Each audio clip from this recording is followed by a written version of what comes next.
When biking around Minneapolis over the past couple years, here where I live, I began to notice an ever-increasing number of native habitat gardens. And so last summer, I biked through all 88 neighborhoods and began to document them.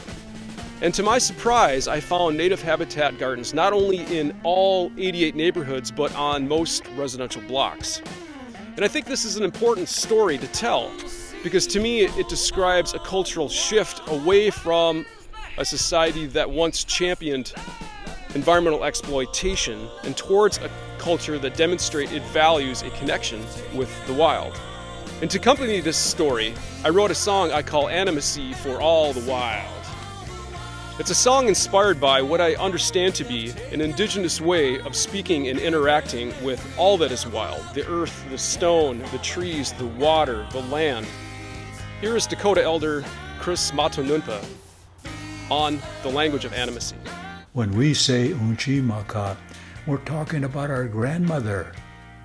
Or when we talk about Ina Maka, we're talking about our mother, Mother Earth.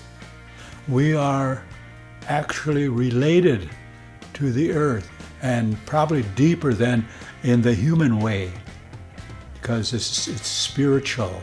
It's from our very being that we believe these kinds of things. We regard all of the living creation as our relatives, and also that all the animals, they're peoples. When we say Mitakuye Owasi, all my relatives, that includes all of the living creation. And people talk about relatives, plant relatives that live out there in the Great Plains, northern and southern plains. And some plants are double-spirited, two-spirited. They use both he or she, or him or her. Even if they didn't know the he or she or pronoun, they still refer to them as their people, and their life, just as important as us humans. The way of the wild, as we speak of ourselves, is to care for the land. People are remembering the importance of having a relationship with the land, a relationship of mutual well-being. And so we're creating little ecosystems, from one planter in somebody's front yard balcony to a boulevard garden. It all matters because it creates corridors for the wild to travel through, the invertebrates, the pollinators, the small mammals, the birds. It creates these corridors for them to travel through, to rest and recharge.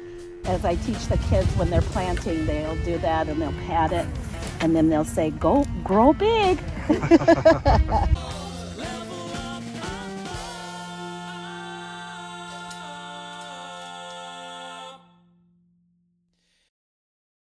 This is the Animacy Project. Animacy for